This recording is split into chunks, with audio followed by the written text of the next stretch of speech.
92회 회사는 용인전자 주식회사예요. 그래서 회사 코드는 922번 용인전자 선택해 주시면 되시고, 그리고 전표 입력부터 이제 들어가겠습니다. 우리 이제 기본적인 사항은 더 얘기 안 한다고 이제 말씀드렸으니까 1번, 2번 이렇게 순차적으로 갈게요.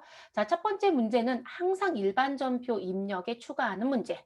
그러면 3월 21일부터 6월 15일까지 나와져 있으시니까 우린 회계관리에 일반 전표 입력이라는 메뉴 열어주시고 그리고 입력을 시작하시면 되겠죠. 그래서 들어가서 보겠습니다.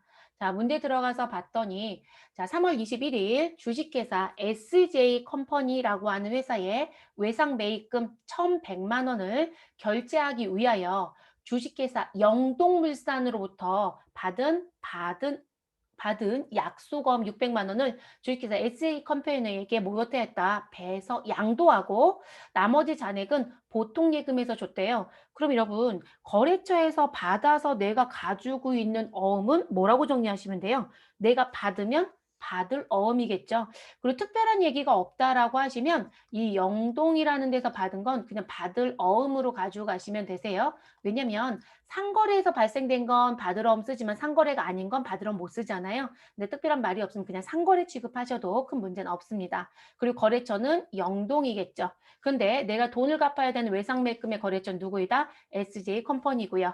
그리고 나머지 잔액은 무엇으로 주었다? 보통예금으로 지급했다. 그러면 요것만 표시하시면 분계는 다 끝나지는 거죠. 좀 들어가 보시죠. 이것도 가장 쉬운 문제라고 보여져요. 별로 뭐 어려움도 없고요. 거래처만 실수 안 하시면 문제가 없었던 거라서 자, 3월 21일 들어가시고 저는 차변부터 먼저 넣을게요. 차변에 외상 매입금 251번 넣어주시고 반드시 SJ 컴퍼니 꼭 넣어주셔라. 자, 영타가 어려우시면 한자만 치셔라. 그래도 상관없어요. 그럼 컴퍼니를 치든지. 자, 그럼 SJ 컴퍼니 선택해 주시고요. 저기 입력 안 한다고 했으니까 넘어가시고 우리 갚아야 되는 빚은 1,100을 갚았습니다. 자, 그 중에 1,100 중에 우리 대변에 갖고 있었던 받을 어음 넣어주시고 반드시 거래처는 누구이다? 영동물산이다. 그래서 영동 넣어주셔야 되겠죠. 그리고 그 어음의 금액은 얼마이다? 600만 원이에요.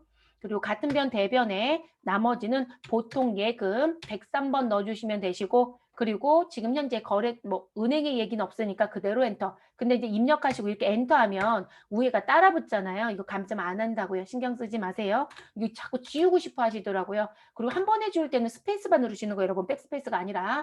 자, 그래서 이렇게 넣어주시고 마무리하시면 되겠습니다. 두 번째 문제. 자, 우리 4월 30일이네요. 그럼 4월 30일로 일자를 바꿔놓고 바로 들어가시죠. 4월 30일.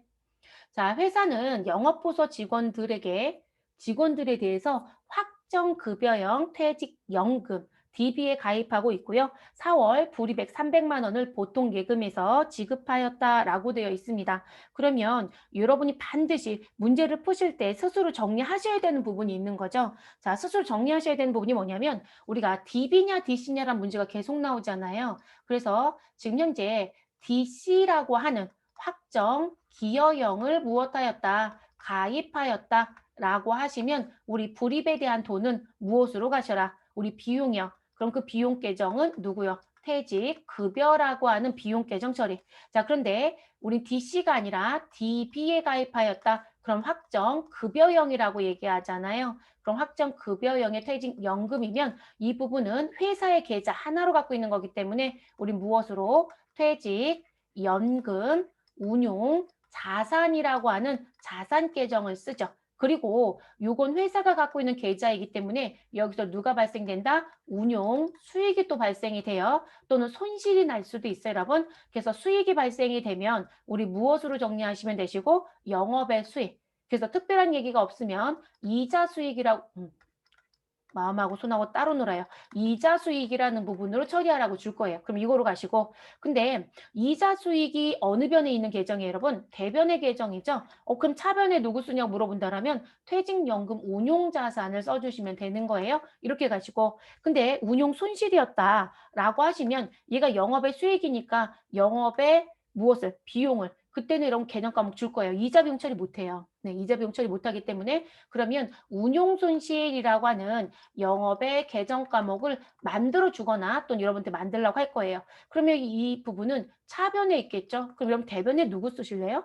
대변에 차변에 있었던 퇴직연금 운용자산을 우리 없애는 거예요. 이게 원금 소실이 되지면 이렇게 되거든요. 그래서 그 부분까지 손실 문제를 낸 시험이 있어요. 그래서 우리가 수익을 워낙 많이 보니까 손실? 근데 영업의 비용 처리하라고 주니까 차변은 써요. 근데 대변에 누굴 쓰는지 고민하고 있더라는 거죠. 이렇게 가는 패턴입니다. 그래서 지금은 무엇에 대한 문제였다? 불입에 대한 문제였어요, 여러분. 불입. 그러면 우린 불입 부분인 거니까. 그리고 무엇에? DB에 가입했다라고 했으니까 자산 처리하고 끝내주시면 되겠죠. 그럼 입력하러 들어가 보시죠. 어느 변을 먼저 넣든 큰 문제는 없겠네요. 자, 저희는 차변에 퇴직, 연금, 운용, 자산을 갈게요. 자, 그럼 퇴직연금, 운용자산 186번 있네요. 자, 여기서 잠깐 스톱해 주시고 문제 갈게요. 자, 회사는 영업부서 직원들에 대해서 확정급여형 퇴직연금에 가입하고 있으며 4월 불입액 300만 원을 보통예금에서 지급했다. 여러분, 은행 얘기가 있어요, 없어요? 없어요. 그럼 퇴직연금 운용자산에 은행이나 연금사가 있으면 반드시 거래처 넣습니다. 넣는 게 원칙이에요. 그거 다반공지가 계속되고 있어요. 그래서 조심하셔야 되는 부분. 그러니까 이게 참 일관성이 없어요. 매번 주면 실수를 안 해요. 근데 이렇게 안 주면서 그 다음에 슬며시 넣어놓고 거래처 안 넣으면 감점하고 있다는 거죠. 반드시 넣는 걸로 갑니다. 그래서 퇴직연금 운용자산 거래처 입력도 신경을 쓰셔라. 자, 우리는 없으니까 엔터. 자, 금액은 300입니다. 자, 상대 계정 대변엔 보통 예금 103번 선택해 주시고 금액 300으로 마무리. 더 하실 건 없죠. 자, 일자 5월 12일로 바꿔서 그 다음 문제 보겠습니다. 당사는 자금 악화로 주요 매입 거래처인 주식회사 상생 유통에 대한 외상 매입금 4천만 원 중, 자, 3,800만 원은 무엇으로? 보통 예금으로 지급하고요. 그리고 나머지는 무엇하였다? 면제받았대요. 여러분, 외상 매입금은 내가 갚아야 되는 빚이죠. 우린 빚을 뭐라고 불러요? 채무라고 얘기할 수 있죠. 그러면 채무를 무엇 받았다? 면제받았다. 그러면 우리는 그 차이만큼은 채무 면제 이익 영업의 수익 처리하시면 되겠네요. 네, 그렇게 처리하시고 마무리. 이것도 큰 별다른 거 없습니다. 자, 우리 차변부터 정리할게요. 그리고 외상 매입금 넣어주시고 그리고 거래처 상생유통이라는 거래처 넣어줍니다. 금액은 현재 4천. 자, 내가 지급한 건 대변에 보통 예금 103번 넣어주시고 그리고 얼마 넣어주시면 된다. 3,800이죠.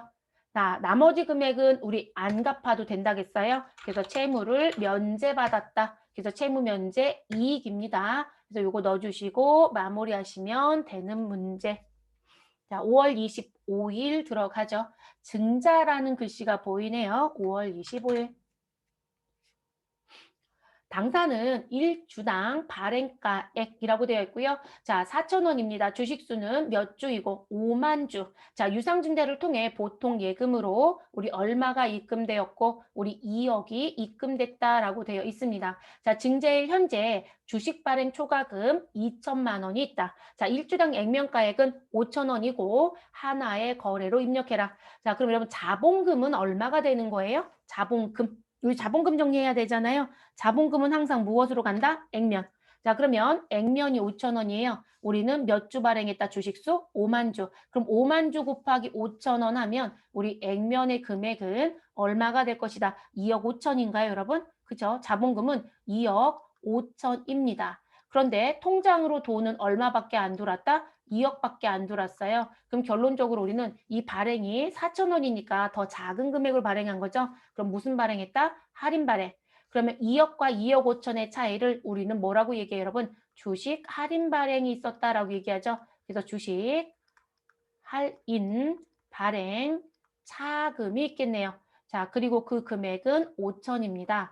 근데 여러분, 이 5천을 그대로 계상하실 수 있다, 없다? 없다는 거죠. 무슨 부분 때문에? 나는 과거에 지금 과거에 할증을 발행해서 뭘 가지고 있었다? 주식 발행 초과금이 있었다. 그럼 여러분, 우리 할인 발행했을 때 누구랑 주식 발행 초과금과 무엇 하시라? 우선 상계한다는 조항이 있었잖아요. 그럼 우선 상계합니다. 그럼 우선 상계는 얼마까지밖에 못해요? 2천.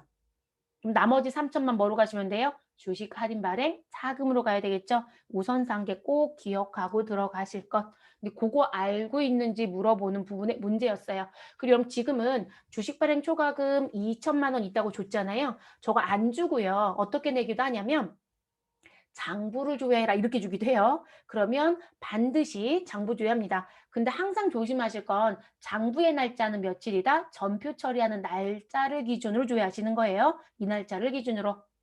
자, 우리는 줬으니까 신경 안 쓰셔도 되는 부분이었네요. 입력을 시작을 하겠습니다. 자, 우리 어느 병부터 넣는 게 편하냐면 대변.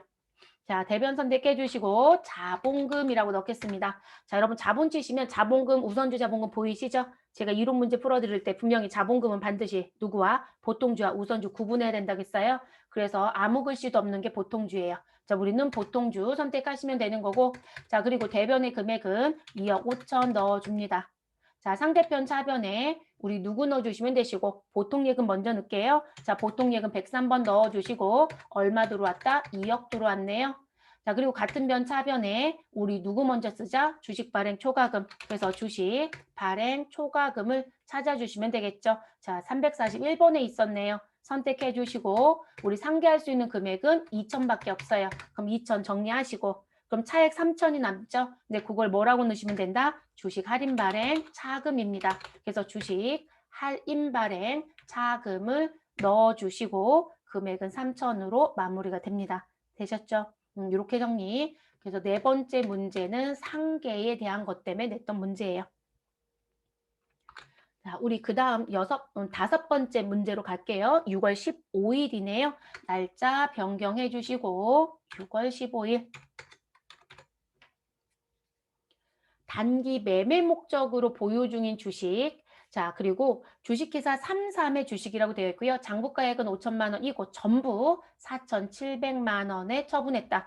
여러분, 장부가액이 5천인데 나는 얼마 받고 팔았다? 4,700. 이익일까요? 손해일까요? 손해죠, 여러분. 우리가 누군가를 팔았다라고 했을 때 처분 손익 얘기가 나오잖아요. 그럼 처분 손익은 항상 원칙을 정해놓고 가실 때 어떻게 가셔라. 내가 팔은 금액, 그러니까 받는 금액. 그러면 처분가액이 있으실 거고 그 처분가액에서 누구를 빼주시면 된다? 장부가액을 빼주시면 되세요. 매도가능증권 빼고는 다 2월이에요. 그리고 재고자산을 제외한 나머지 자산은 자 처분하는 과정 중에 누가 나올 수 있다? 우린 수수료, 그러니까 소위 말해서 처분과 관련된 우리 비용이 나오더라는 거죠. 그래서 처분 시 수수료 등이 나오더라. 부대 비용이 있다는 얘기예요. 여러분 살 때도 부대 비용이 있지만 우리는 팔 때도 부대 비용이 있을 수 있거든요. 자, 그럼 이 부분은 별도의 비용을 처리하는 게 아니라 무엇 하시라? 이 금액에서 그냥 빼는 거예요. 그러니까 결론적으로 이익이면 이익을 깎아먹을 것이고 손실이면 손실이 더 느는 거예요. 그 원리로 갑니다. 그래서 그거 꼭 같이 기억합니다. 그럼 우리는 장부가액 5천만 원을 4,700에 팔았으니까 일단 4,700을 쓸게요. 자, 4,700에 팔았고 장부는 5천입니다. 자, 누가 봐도 마이너스가 나올 거고요. 그런데 뒤에 뭐 있어요? 나 주식을 처분하는데 얼마? 45,000원이 들어갔다. 그래서 요거 차감한 금액 어디로 받았다? 보통 예금으로 받았다. 그러니까 보통 예금 여러분 4,700이 들어온 게 아니라 4,700에서 45,000원이 빠진 돈이 들어왔다는 얘기겠죠. 됐을까요? 그러면 우린 처분시 수수료 여기에 45,000원을 무엇 해주셔라? 빼주셔야 된다. 이 얘기가 되는 거죠. 됐어요, 여러분? 그러면 우린 계산을 좀 해볼게요. 계산하시면 얼마 나올까요, 여러분? 우리 지금 300이고요. 우리 300만 원에 얼마를 45,000원을 더해 주시면 되는 거죠? 아니에요, 여러분? 그쵸? 다 빼는 거잖아요. 그러면 우리 처분 손익에 대한 부분은 양수가 아니라 뭐가 나온다? 음수가 나오는 거죠. 그래서 음수 얼마요? 304만 5천 원. 그런데 제가 왜 계산의 순서를 이렇게 놓고 보시라고 하냐면 이렇게 하시고 이 자리가 양수로 나오면 이익이에요. 보편적으로. 그리고 이 자리가 음수로 나오면 무엇이다? 손실이거든요. 됐어요. 예외적인 거 한두 가지밖에 없어요. 그래서 이렇게 정리하실 것. 그러니까 우리는 벌써 손실이라는 게 정리가 끝난 거죠. 됐나요? 그 통장에 들어오는 거 45,000원 빼고 정리만 해주시면 되는 거고. 그래서 그렇게 마무리를 하겠습니다. 그래서 304만 5천 원의 처분 손실이 발생했다. 입력하러 가겠습니다. 전 대변부터 정리할게요, 여러분. 대변부터. 자, 대변에 내가 가지고 있었던 단기 매매 증권을 정리하겠습니다. 그래서 정리시켜 주시고요. 자, 그리고 금액은 5천만 원. 자, 그리고 차변에 우리 처분 손실 나왔던 거 있었죠, 여러분? 그거 입력하는 게 더 편해서 전 그거 먼저 넣을게요. 자, 그래서 단기 매매 증권 처분 손실을 선택합니다. 그리고 그 금액이 얼마였다? 304만 5천 원이었다. 여러분 제가 이거 왜 먼저 넣었을까요?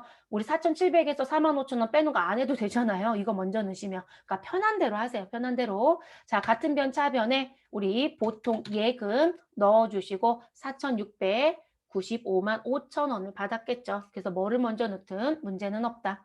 그러면 우리 일반 전표는 정리가 끝났네요, 여러분.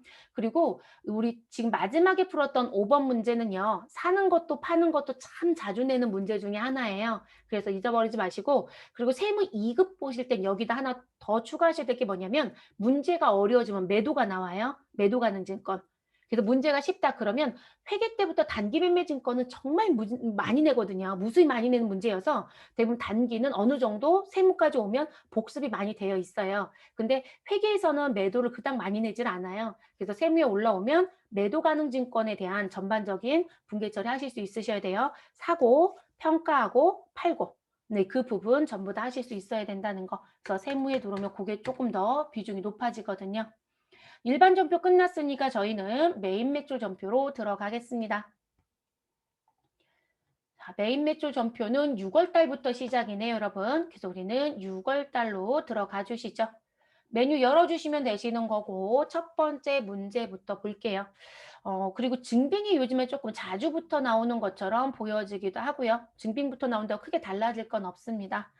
일자는 6월 13일 넣어놓고 시작을 할게요. 당사가 제조한 전자제품을 주식회사 대한에 판매하고 뭐 이 회사는 제품 팔았다라는 것만 우린 가져오면 되겠죠.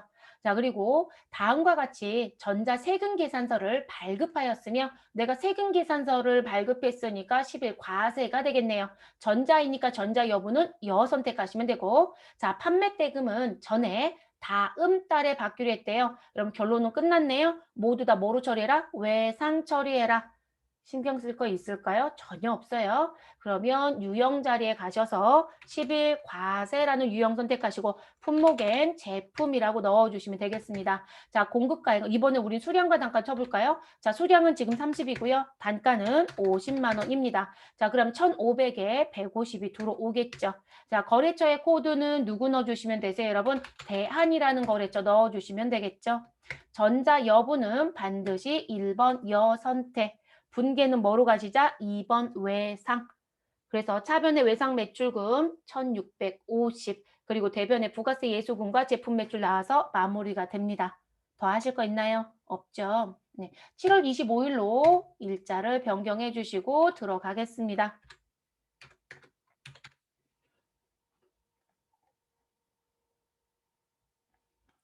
자, 회계부서에서 사용하기 위한 책상을 주식회사 카이마트인가요? 카이마트에서 구입을 하고요. 구매 대금을 다음과 같이 법인카드인 세무카드로 결제하였다. 자, 구입 시 자산 계정으로 입력할 것. 여러분 책상은 우리가 계정가면 뭐라고 쓰죠? 비품이라고 쓰는 거죠. 비품. 그래서 자산 계정으로 입력해 달라고 했으니까 여러분 이거 비품으로 가셔야 돼요. 아, 우리 자산 계정 안 써요라고 하시면 소모품비 뭐 이런 비용 쓸 수도 있거든요. 그래서 비품. 자, 그리고 지금 현재 뭐 다른 거 더 보셔야 될 거 있어요? 없어요, 여러분. 우리 카드로 샀다고 했잖아요. 그리고 이건 매입세 공제가 가능하죠. 누가 봐도 비품 산 건. 그러면 우리 메인 매출 전표 유형에 공제가 가능한 유형은 무엇이다? 57 카드 과세라고 하는 카가를 넣어주시면 되죠. 뭐 다른 특이점은 현재 없습니다. 그럼 입력하러 들어가시죠. 자, 57 카드 과세 선택해 주시고 품목에는 책상이라고 넣으셔도 되고 비품이라고 넣으셔도 되고 편한 대로 합니다.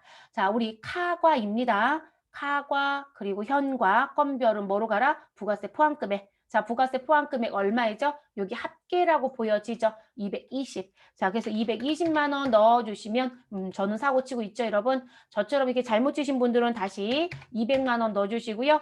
그리고 부가세 가셔서 20만 원 다시 넣어주시면 돼요. 여러분 이게 새로 나올 땐 뭐가 되지 않는다? 앞에 금액 넣었다고 해서 부가세가 자동으로 바뀌진 않아요. 네, 새로 다시 넣으실 땐 삭제하시면 모르겠지만 그래서 이렇게 넣어 주시고 그리고 거래처 코드는 누구한테 사왔어요? 카이마트. 그럼 카이마트 넣어 주시면 되시고 그리고 전자는 관계 없으니까 내려옵니다. 자, 신용카드 자리 가셔서 반드시 무슨 카드? 세무카드. 자, 그래서 세무카드 선택해 주시면 됩니다. 분계는 뭐로 가면 될까요? 자, 뭘 쓰든 상관은 없다라고 했어요. 그래서 뭘 쓰든 상관은 없고 저는 카드 쓸게요. 자, 카드는 몇 번? 4번. 자, 카드를 썼더니 우리 무슨 부분? 우리 차변에 원재료라고 나와 있죠? 이게 원재료 아니 여러분 분명히 비품이었죠. 그러면 비품으로 반드시 변경합니다. 그래서 비품으로 차변 계정 과목 바꿔주시고 부가세 대급금은 변경할 필요는 없어요 여러분. 그러면 그대로 두시고 자 대변엔 반드시 뭘 들어와야 돼요? 미지급금이라는 계정 과목이 들어와야 되죠. 그리고 미지급금의 거래처는 누구로 들어가야 되는 게 맞아요 여러분? 미지급금 거래처는 세무예요. 세무. 그래서 여기 거래처가 카드사로 들어왔는지 꼭 확인해 주시면 됩니다. 자 그리고 혹여 높아심에 얘기합니다. 우리가 이제 복수답안 올라올 때 이런 카드 매입의 문제가 나오면 미지급금이 아니라 미지급 비용으로 올라오는 경우가 지금 많아요. 그런데 미지급금이 1차 답이고 미지급 비용이 2차 답으로 들어와요. 자, 그 얘기는 뭐냐면 차변의 비용 계정인데 우리가 미지급 비용은 무슨 부분? 내가 돈을 줘야 되는데요. 그 줘야 되는 날짜는 사실상 확정이 됐다라고 보는 부분이거든요. 그러면 지금 줄 날짜는 아직 도래하지 않았지만 내가 금액은 안다는 표현이에요. 그럼 그 부분은 미지급 비용을 써도 되는 거예요. 그러다 보니까 카드 대금도 이런 돈 나가는 날짜가 정해져 있잖아요. 그럼 내가 얼마 줄지 아는 부분이고 그래서 우리가 비용 계정이 차변에 있으면 대변의 미지급 비용을 지금 현재 인정하고 있는 거거든요. 근데 우리는 그냥 미지급금 하나로 통일해서 가세요. 근데 미지급 비용 처리하는 문제가 없으면 그냥 미지급금 하나로 처리해서 갑니다. 그래서 그렇게 가시면 되고 지금은 당연히 자산이니까 미지급금이 맞습니다. 그 다음 문제로 넘어가겠습니다. 9월 15일이네요. 자 그러면 달도 바꾸고 일자도 새로 입력하시고 자, 생산 부문의 매입 거래처. 자, 매입 거래처가 중요한 게 아니라 생산의 거래처라는 게 더 중요하겠네요. 자, 그래서 무엇을 선물을 전달하기 위하여 주식회사 영선으로부터 선물 세트를 구입했다고 합니다. 자, 그럼 여러분 여기까지 딱 읽었을 땐 뭐라고 보셔야 돼요? 우리는 접대비이다라는 얘기가 바로 나와야 되겠죠. 그리고 제가 왜 생산을 강조했을까요? 얘는 판관비이다, 제조 원가이다, 제조 원가로 가야 되는 부분이기 때문에 자, 선물 세트의 공급가액은 150만 원이고요. 세액은 15만 원. 자, 매입하면서 전자세금 계산서를 발급받았다. 자, 그러면 우리는 공제받을 수 없다이니까 뭐로 간다? 54 불공이다. 그리고 사유는 무엇이다? 접대이다. 끝났죠? 자, 대금 중 30만 원은 즉시 보통 예금에서 지급하고 나머지는 한 달 후에 지급한대요. 돈 안 줬다는 얘기네요, 여러분. 그런데 상거래이다 아니다? 아니에요 여러분. 그럼 뭐로 가셔야 돼요? 미지급금이라는 거로 처리하셔야 되겠죠. 그래서 미지급금 처리. 그러면 저희 입력하러 들어가 보도록 하겠습니다.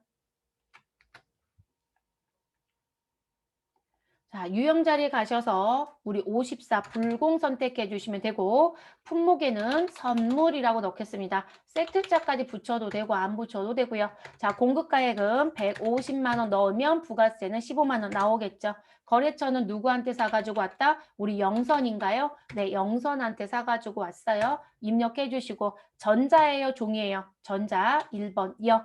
자, 그리고 불공지사유에 가셔서 F2번 눌러주시고 접대 및 이와 유사한 관련 비용 4번을 선택. 자, 그리고 분계는 뭐로 가셔야 된다? 혼합이죠, 여러분. 네, 혼합 가시면 됩니다. 자, 차변의 계정 과목은 원재료가 아니라 접대비, 반드시 513번에 있는 접대비를 써라. 판관비 쓰시면 안 된다는 거고요. 자, 그리고 상대 계정, 상대편 대변 선택해 주시고 우리 보통 예금 103번 넣어 주시고 금액은 얼마이다? 30만 원 즉시 입금해 줬고요. 자, 그리고 같은 변 대변에 우리 아직 안 준 돈 뭐로 가셔라? 미지급금으로 가셔라. 됐을까요, 여러분? 이렇게. 그런데 이것도 여러분 제가 아까 비용 계정 반대편에 미지급 비용 들어오는 것도 문제가 없다고 했잖아요. 그랬더니 이것도 복수답안 줬어요. 왜 그러는지 모르겠어요. 왜냐면 이게 뭐 이의제기가 계속 들어오고 하니까 복수 답안을 주는 것 같은데 틀렸다라고 보진 않지만 여러분 현실적으로요. 차변의 비용 계정이라고 해서 대부분의 미지급 비용 쓰지 않아요. 거의 대부분 다 미지급금 써요. 그러니까 이 미지급금 그래서 항상 1차 답안인 거예요. 그리고 미지급 비용은 대체적으로 결산할 때밖에 쓰질 않아요. 그리고 결산 때 했다가 다음 연도에 가서 없어질 때 상계 정리하는 정도로만 쓰고 기중에 거의 안 쓰거든요. 그래서 우리는 그냥 미지급금으로 통일해서 가시라는 거예요. 뭐 지문에 다른 걸 주지 않는 한. 그래서 이것도 복수 답안이 공지됐던 거로 기억을 합니다. 네, 개정 과목에 대해서. 그러면 우린 9월 15일 거 마무리됐으니까 네 번째 문제로 들어가겠습니다. 9월 22일이네요, 여러분. 그러면 일자를 9월 22일로 변경해 주시면 되겠습니다. 자, 당사의 보통예금 계좌에 110만 원, 자, 부가가치세 포함 금액이다라고 되어 있고요. 부가가치세 포함. 자, 그래서 이게 이제 중요한 부분일 수도 있으니까 기억해 주시고요. 갑자기 왜 펜 기능이 풀려 있는 것처럼 나올까요? 제가 또 뭘 순간적으로 손을 댔었나 봐요.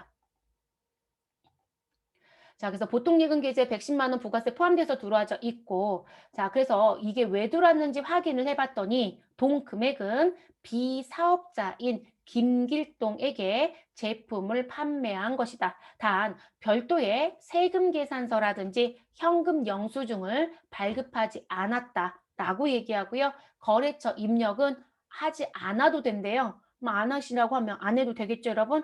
그러면 우린 증빙 없이 과세로 팔았다. 그럼 뭐로 들어가시면 돼요, 여러분? 무증빙인데 부가세가 있다. 그러면 14번 건별로 가셔야 되겠죠. 됐어요, 여러분? 우린 지금 현재 요 14번 건별은 계속 내고 있는 상태 여러분. 이해되셨을까요? 근데 20번 명건은 아직까지 한 번도 낸 적이 없어요. 여러분 여기도 무증빙이잖아요. 여기도 무증빙이고. 지금 14번 건별의 무증빙은 과세사업자들이 쓰는 코드. 근데 여러분 이건 면세사업자예요. 면세사업자도 뭐가 있어요? 무증빙이 있죠.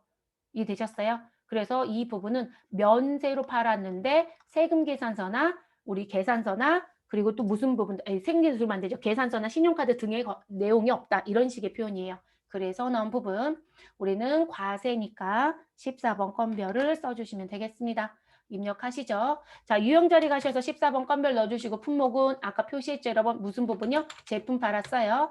자, 그리고 건별이니까 공급가액은 누구로 넣어주자? 부가세 포함금액 110만 원 넣어주시면 우리 뭐가 될 것이다. 알아서 100만 원에 10만 원 구분이 될 것이다. 자, 거래처 입력하지 말라고 했는데 여러분 우리 한번 김길동 넣어볼까요? 김길동 넣어볼게요. 근데 김길동이 있어요. 근데 지금 현재 거래처는 입력하지 않아도 무방합이라고 줬어요. 안 넣어도 문제가 되지는 않는다는 거예요. 사실 넣었다고 해서 문제가 될 것도 없고요. 그런데 여러분 알아두실게요. 원래 문제는 이렇게 나오는 것처럼 가는 게 맞긴 해요. 우리가 대부분 14번 건별의 문제를 풀든 카드의 문제를 풀든 우리 대부분 여기다 거래처를 계속 넣고 있단 말이에요. 여러분 현실적으로 거래처 알 수 없어요. 여러분 지금 110만 원 물건을 사갔어요. 근데 그 사람의 인적 정보 딸까요? 여러분들 사실상 카드 쓰실 때 물건 샀으면 이런 매장에서 물건 사시고 그럼 매장의 입장으로 이걸 입력해야 되는 거잖아요. 그럼 매장에서 여러분들한테 인적 정보 요구하시던가요? 이름 물어봐요? 안 물어보잖아요. 그래서 시험만 열심히 내는 거고요. 카과, 현과, 건별은 이 공급처는 다 공란으로 갑니다. 근데 알 수가 없어요. 그래서 시험은 내는 대로 그냥 따라갑니다. 업무는 고민하지 마시고 매입은 아니에요. 매입은 100%다 알아요. 그래서 매입은 이 자리가 빠지면 국세청 제재가 들어와요. 그래서 절대 빠질 수 없다. 자, 우린 넣지 말라고 했으니까 넣지 않겠습니다. 돈은 뭐로 받았다? 보통예금. 그러면 우리는 혼합 가셔야 되겠네요. 자, 그래서 지금 나와져 있는 부분 내용에 보시면 대변에 부가세 예수금과 제품 매출 맞게 들어왔죠? 우린 누구 정리해 주시면 돼요? 차변 정리하시면 되겠죠. 그래서 차변에 보통예금 103번 넣어주시고 끝. 그러면 9월 22일은 다른 특이점은 없습니다. 그래서 이렇게 마무리하시면 끝나는 문제. 자, 마지막 9월 28일 갈게요. 일자를 28일로 변경해 주시고 자, 당사는 원재료 공급가액 5천만 원, 부가세 500만 원이라고 되어 있고요. 자, 주식회사 진행상사에서 매입하고 전자세금 계산서를 발급받았다. 이런 원재료는 누가 봐도 매입세 공제가 된다, 안 된다? 된다. 세금 계산서 받았으니까 뭐로 넣으시면 돼요? 50일 과세라고 넣어주시면 되겠네요. 그럼 유형 결정은 끝났습니다. 자, 이와 관련하여 대금 중 1,500만 원은 보통 예금으로 지급했고요. 나머지는 외상이래요. 이번엔 외상 그대로 쓰시면 되죠. 왜냐면 원재료는 재고 자산이니까 상거래가 맞죠. 자, 유형에 가셔서 50일 과세 넣어주시면 되고 품목은 원재료라고 넣겠습니다. 자, 공급가액은 5천만 원 입력해서 500만 원 나오게끔. 자, 거래처는 진행상사라고 했으니까 진행상사 넣어주시면 되고 지금 전자였죠, 여러분? 1번 여 선택합니다. 자, 분계는 뭐로 가신다? 당연히 혼합이겠죠. 자, 차변에 부가세 대급금과 원재료 들어온 거 그대로 두시면 되고 내려오셔서 대변 보통 예금 103번 넣어주시면 되고 자, 금액 얼마 입력하셔라? 1,500으로 수정 입력. 자, 그리고 같은 변 대변에 외상 매입금이겠죠, 여러분? 4천만 원 입력. 자, 그리고 마무리하시면 정리돼서 끝나는 부분. 더 할 거 있나요? 없죠, 여러분? 네, 이렇게 해서 정리. 자, 지금 92회 기출 문제 중에 유의사항 문제가 있을까요? 유의사항 문제 없어요, 여러분. 네, 유의사항 문제 없습니다. 자, 지금 14번 건별 얘기가 나왔으니까 하나 부탁 좀 할게요. 지금 여러분들이 회계랑 같이 보신 분들은 괜찮을 것 같아요. 그런데 회계를 내가 과거에 시험 본 적이 있고 이번엔 세무만 본다라고 하시는 분들은 2020년도 기출문제 중에 회계 1급에 가면 14번 건별 문제가 나온 게 있어요. 저희 부가세 때 제가 강조는 했어요. 근데 무슨 문제가 있냐면 우리 왜 간주 공급도 세금계산서 발급 안 하지만 부가세 신고를 해야 되기 때문에 우리 14번 건별로 입력한다는 부분이 있었어요. 근데 그거 한 번쯤은 봐주시는 게 좋을 것 같아요. 자, 2020년대 이슈가 전산회계 1급은 그게 이슈였어요. 네, 전산회계 1급은 이제 출제를 시작했다는 게 이슈였고 그리고 지금 재밌는 건 세무는 그 문제가 보여지고 있지 않다는 거예요. 원래 세무에 냈던 문제들이거든요. 세무 1급, 세무 2급. 그래서 혹시 모르니까 그런 문제는 한 번쯤은 보고 들어가세요. 그래서 우리가 지금 현재 거래처의 접대 목적으로 회사에 제품을 줬다. 그렇게 되면 그 얘기 나온 김에 입력을 여기서 할게요, 여러분. 왜냐면 제가 회계 1급을 풀어드릴 일이 없을 수도 있어서 아니, 풀어드릴 일이 없기 때문에 그건 여기서 가정만 세워서 여기서 그냥 풀게요, 여러분. 자, 그러면 무슨 얘기시냐면 이제 단서는 일단 우리가 접대 목적으로 줬다라고 얘기를 할게요. 그래서 접대 목적 증여가 있었다. 그러면 우리는 이 부분은 간주 공급으로 들어갈 수 있는 소지가 생기죠. 그렇죠? 재화의 공급 특례 규정에 의해서. 자, 그럼 이렇게 들어갔을 땐 무슨 부분이 들어올 거냐면 회사에서 가지고 있었던 제품을 줬다고 할 거예요. 제품을 주었다. 그러니까 제품을 무상으로 기증했다는 얘기예요. 됐을까요? 그러면 제품을 줬고요. 그리고 여기 뭘 줄 거냐면 이 제품의 원가가 얼마이고 그리고 시가가 얼마라고 얘기를 할 거예요. 자, 원가는 만들어서 나온 금액이겠죠? 그래서 원가는 현재 우리는 500만 원이다 라고 얘기할게요. 그리고 시가는 얼마이더라? 700만 원이다 라고 얘기를 할게요. 됐을까요, 여러분? 그리고 거래처는 여기 보이는 거래처 진행한테 줬다고 할게요. 그래서 이 접대 목적으로 준 거래처는 주식회사 진행상사였다. 나는 진행상사한테 주었다. 됐을까요? 자, 이렇게 요건을 주고요. 회계 처리하라고 준다는 거죠. 그럼 여러분, 우리 간주 공급의 과세 표준은 뭐로 가야 되죠? 간주 공급이었을 때 부가가치세 신고해야 되는 과세 표준의 금액. 잊어버리지 마셔야 돼요. 자, 과세 표준은 공급가액을 얘기하는 부분이잖아요. 여기에 들어야 되는 금액. 시가이다, 원가이다? 시가라고 했어요. 시가. 그러면 과세 표준에 입력해야 되는 금액은 시가 얼마이다? 700이 들어가야 된다는 얘기겠죠. 되셨을까요? 그리고 이 부분과 관련돼서 이제 회계 처리해야 될 거 아니에요? 그럼 회계 처리할 땐 우리가 이제 정리하실 땐 무슨 부분? 아니 시가는 700이에요. 그리고 이 부분에 곱하기 10%를 해서 부가세 얼마를 너한테 징수하겠다. 70만 원을 징수하겠다. 이런 취지로 나온 법이잖아요. 그러면 이렇게도 정리가 되는데 문제 여러분 창고에서 없어진 재고 자산은 700짜리가 없어진 거예요? 500짜리가 없어진 거예요? 500짜리가 없어진 거죠. 우리가 가지고 있는 판매 목적, 생산 목적 갖고 있는 재고 자산은 취득 원가라는 거로 형성이 되는 거잖아요. 그러면 취득 원가는 원가이다, 매가이다? 원가예요. 그럼 원가로 창고에 쌓여 있었던 거 지금 거래처한테 줬다고 했으니까 내가 없어지는 부분은 원가로 없애줘야 되는 거죠. 이해되셨어요? 그래서 분개하실 때 무슨 부분? 아, 창고에서 없어지는 제품의 금액은 우리 상기 정리되는 제품의 금액은 무엇으로 간다? 원가로 가셔야 돼요. 요 부분에 대한 내용. 그러면 요거 입력을 해볼게요. 입력을 하라고, 우린 삭제하면 됩니다. 입력했다가. 자, 그러면 입력하라고 하면, 자, 유형 자리에 오셔서 우리 누구를 빼고는 세금계산서 발급할 수 없다. 그럼 간조공급은 원래 세금계산서 발급할 수 없다. 그런데 다만 자가 붙죠. 누구요? 직매장 반출만 세금을 발급했어요. 그래서 우리 세금 발급 못하니까 14번 건별을 갑니다. 자, 그리고 품목은 뭘 쓰든 상관이 없겠죠. 저는 그냥 증여라고 쓸게요. 자, 그리고 공급가액은 14번 건별이니까 부가세 포함 금액으로 치시는 게 더 속 편하겠죠. 그러면 770만 원을 입력해 주시면 700에 70을 나뉘죠. 그러니까 이 자리에 시가 금액이 들어올 수 있게끔 입력하라는 얘기고, 자, 그리고 재밌는 건 거래처가 답안 공지에 올라와요. 거래처 대부분 안 넣는데요. 거래처가 보이면 그냥 넣으세요, 여러분. 그럼 우리는 진행을 줬으니까 진행을 넣을게요. 그래서 거래처 진행 상사를 넣어주시면 되고, 됐어요, 여러분? 자, 그리고 우리는 넘어갑니다. 아이고, 제가 타이핑을 빨리 쳐졌어요. 자, 분계 자리에 가셔서 우린 뭐를 할 수밖에 없다. 혼합을 쓸 수밖에 없어요. 이 분계는. 그럼 혼합을 눌러줍니다. 그럼 대변에 해당되는 계정이 들어와요, 여러분. 그러면 얘는 매출은 아니잖아요. 700만 원의 부가세 10%인 70만 원을 국가가 징수하고 싶어서 만든 제도이잖아요. 그러니까 부가세 예수금이라고 하는 70은 그대로 두시면 되는 거예요. 근데 대변에 매출이 아니라 내가 창고에 갖고 있었던 누가 없어진다? 제품이 없어졌잖아요. 그러면 이 자리에 제품을 입력해 주시고 됐어요, 여러분? 자, 그리고 제품의 금액은 얼마로 없애라? 원가로 없애라. 그럼 원가로 바꿔야죠. 그런데 이제 문제가 생겨요. 일단 저는 그건 건너뛸게요. 자, 그리고 나서 차변에 우리 이런 걸 뭐라고 얘기해요, 여러분? 거래처한테 우리 잘 봐달라고 물건 줬어요. 우리 물건 많이 사라고 줬어요. 접대 목적이잖아요. 그럼 차변의 계정 과목 뭐로 간다? 접대비. 자, 이게 지금 무슨 부분? 매출처였다. 그러면 813번. 우리 어느 부분이었다라면 생산과 관련된 거래처였다. 그럼 513번. 우리는 813 갈게요. 판관비 처리할게요. 그래서 부가세 포함해서 접대비가 됩니다. 자, 그랬더니 이렇게 후루룩 나오는 거죠. 점수는 없어요. 왜 없을까요? 여러분, 재고자산의 목적이 뭐예요? 판매와 생산 목적이에요. 그러면 원재료 B로 바뀌었다가 제공품으로 갔다가 우리 완성이 되면 제품으로 가고 걔를 팔아서 매출원가로 가서 끝나줘야 되거든요.